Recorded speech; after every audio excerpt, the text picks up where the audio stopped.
Alors bonjour, bienvenue à tous aujourd'hui sur Invite TV. Donc là, aujourd'hui, on va réaliser un plat qui est hyper réconfortant, généreux. On va faire des gnocchis au gorgonzola. Donc il y a quelques temps, je vous ai déjà montré la recette comment faire les gnocchis maison. Donc là, je vous la mets par là, quelque part par là-haut. Et après, attendez avant de cliquer. Le mieux, c'est vous regardez la vidéo entière et vous y allez après. Alors si vous voulez, je vous la remettrai même en description avec les ingrédients. Ça sera peut-être pas plus mal, parce que des fois le problème, vous partez et c'est compliqué de retrouver bien la vidéo. Donc là, pour ça, il va nous falloir donc des gnocchis, il va nous en falloir à peu près 600 grammes.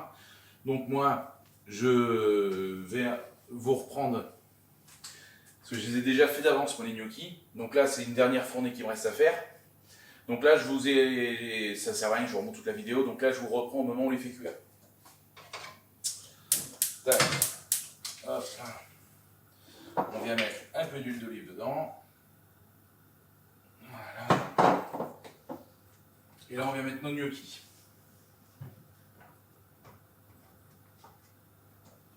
Hop.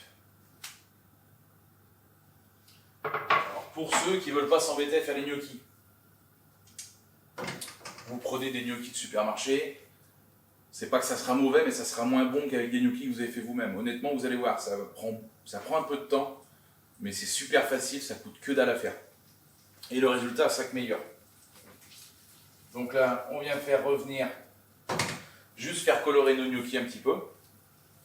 Pendant ce temps-là, donc moi c'est déjà fait, mais je vais vous montrer ce que vous pouvez faire. C'est que votre gorgonzola, il va nous en falloir 150 grammes. Vous pouvez venir le débiter en petits morceaux comme ça. Déjà le temps que ça se fasse, vous avez gagné un peu de temps.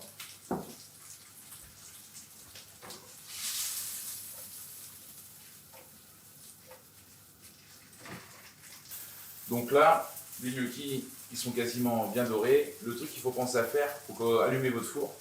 Vous le faites préchauffer à 180 degrés.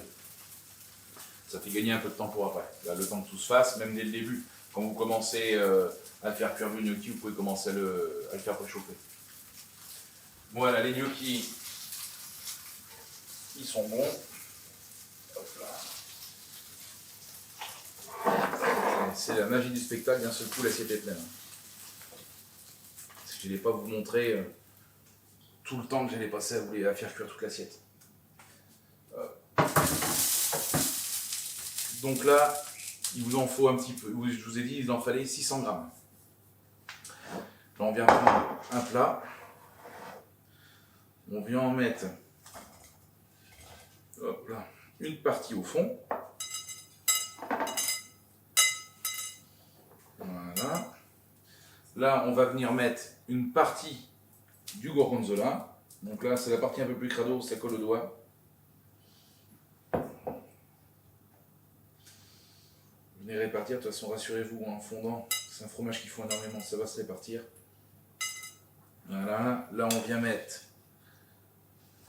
le reste de nos gnocchis. Donc là, ça va vous faire un plat assez généreux qui va être pour à peu près 4 personnes. Là, on vient mettre le reste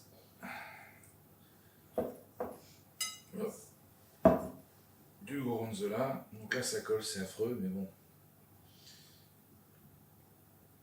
De toute façon, même si c'est pas trop bien réparti, une fois que ça a passé au four, ce que vous pouvez faire, vous prenez une cuillère, vous venez le mélanger. Là, je me lave 2 secondes les mains.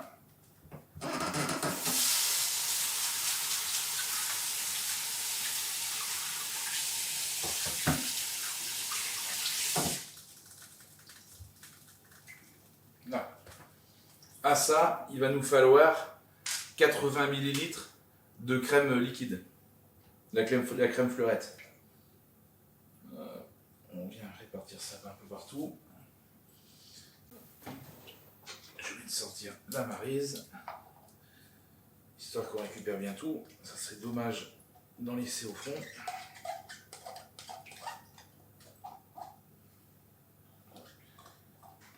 Voilà.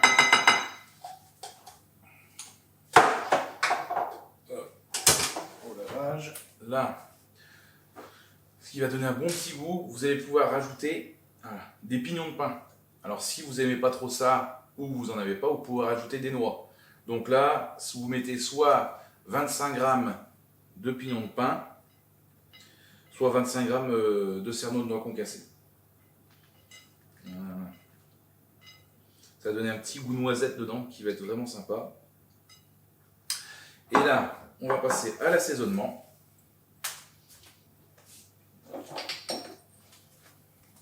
On va y venir mettre que du poivre, pour une seule raison, c'est que le gorgonzola, le fromage, c'est hyper salé déjà. Donc si vous venez rajouter du sel, ça va être immangeable.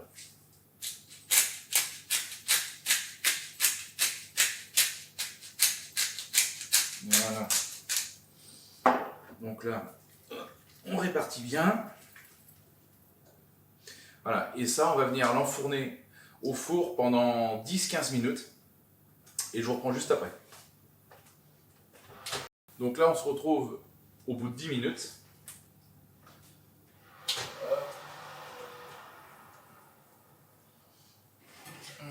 Je peux vous dire, rien qu'en ouvrant, ça sent bon. Hop là.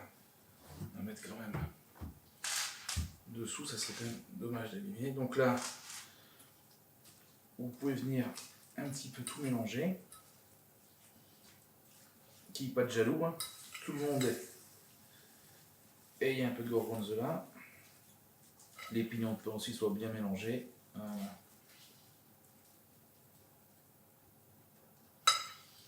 Donc là, ça, je vous laisse voir à quoi vous pouvez le servir. Moi, je vous donne un petit truc. Vous pouvez le mettre avec une petite salade en accompagnement. Ça va être très bon. Là, c'est chaud, alors je peux vous garantir qu'est-ce que c'est bon. Donc je dis ça, une petite salade. Et puis là, vous êtes les rois du pétrole. Hein, vous pouvez aller au bout du repas tranquillement. Donc j'espère que la recette vous aura plu. Là, comme d'habitude, donc tous les ingrédients en description. Continuez, vous êtes de plus en plus à le faire, mais je le répète à chaque fois, mais moi ça m'aide énormément. Continuez à mettre des petits pouces bleus et je vais y arriver aujourd'hui, je commence à fatiguer. Et à vous abonner. Voilà, moi ça me soutient énormément. À partager, parce que je vois que sur les statistiques de la chaîne, vous êtes énormément à partager les vidéos. Donc ça c'est top. Moi je vous remercie énormément de tout ça. Et donc je vous dis bonne dégustation et à bientôt.